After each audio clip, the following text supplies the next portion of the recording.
difícil encontrar uma pessoa que nunca tenha quebrado a cabeça para responder uma prova com questões de verdadeiro ou falso. Assinale a alternativa que não corresponde a um determinado período histórico. Neste caso, existe apenas uma resposta verdadeira. Mas, quando há mais de uma resposta correta na questão, a situação complica. Por exemplo, assinale a letra A se as alternativas 1 e 2 forem verdadeiras. Assinale B se a 1, a 2 e a 3 e assim por diante. É um alívio pensar que temos um Deus que nos deixou bem claro. Só existem dois caminhos, o largo e o estreito. Existem dois tipos de deuses, o único Deus digno de honra e louvor e os demais. Da mesma forma, só existem dois tipos de igreja, a igreja verdadeira de Deus e as falsas. O que este assunto tem a ver com os 10 mandamentos? Como descobrir qual é a igreja verdadeira ou a falsa? Estas respostas você encontra na Bíblia, o gabarito de Deus. Verdadeira ou falsa? Assista ao próximo estudo com o pastor Luiz Gonçalves.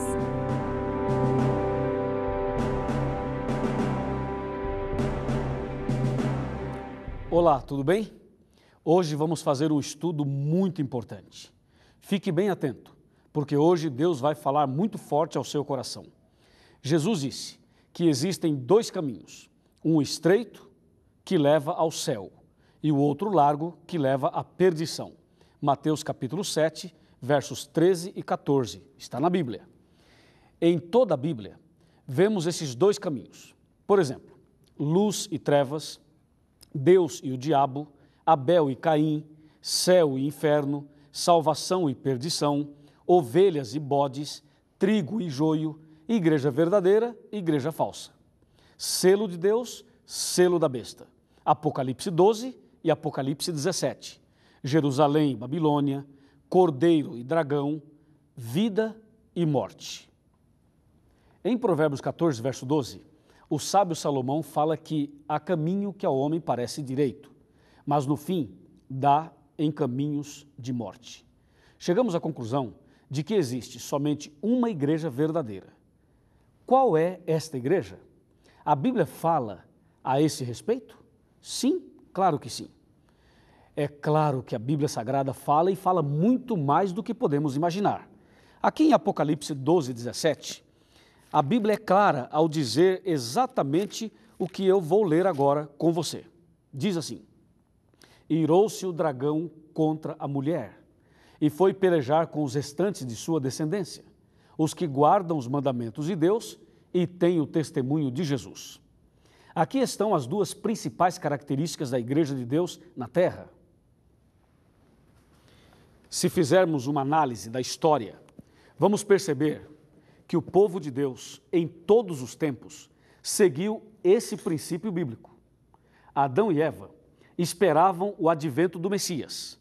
Portanto, podemos afirmar que eram adventistas e guardavam o sétimo dia, pois foram criados na sexta-feira e no dia seguinte guardaram o primeiro sábado.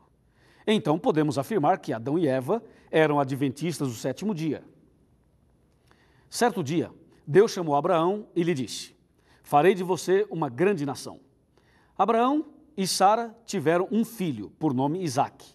Esse, por sua vez, casou-se com Rebeca e teve 2 filhos, Esaú e Jacó. A princípio, Jacó teve uma experiência amarga e depois de uma experiência espiritual marcante, quando teve um encontro com Deus numa grande luta espiritual. Naquele momento, seu nome foi mudado para Israel, que significa vencedor. Israel teve 12 filhos, que deram origem às 12 tribos de Israel. Mais tarde, elas se transformaram na grande nação que leva o nome do neto de Abraão. Podemos dizer que Israel era a igreja de Deus no deserto e em todo o Antigo Testamento. O mais impressionante é que o povo de Israel, povo de Deus, guardava os 10 mandamentos, esperava também o advento do Messias e guardava o sétimo dia, o sábado. Aqui também podemos afirmar que o povo de Israel era adventista do sétimo dia. Amém? Chegou a plenitude dos tempos e nosso Senhor Jesus Cristo, pelo poder do Espírito Santo, nasceu da Virgem Maria. Quando lemos sobre a vida de Jesus, percebemos que ele guardava todos os mandamentos de Deus. João 15, verso 10 e Mateus 5, 17. Jesus Cristo guardava também o Santo Sábado. Está em Lucas 4, verso 16. Quando nosso Senhor curava as pessoas no dia de sábado, estava nos ensinando que o sétimo dia é dia de cura, de libertação e é o dia da alegria, pois uma pessoa que era curada no sábado jamais iria esquecer esse dia por ter sido o dia em que a tristeza se transformou em alegria.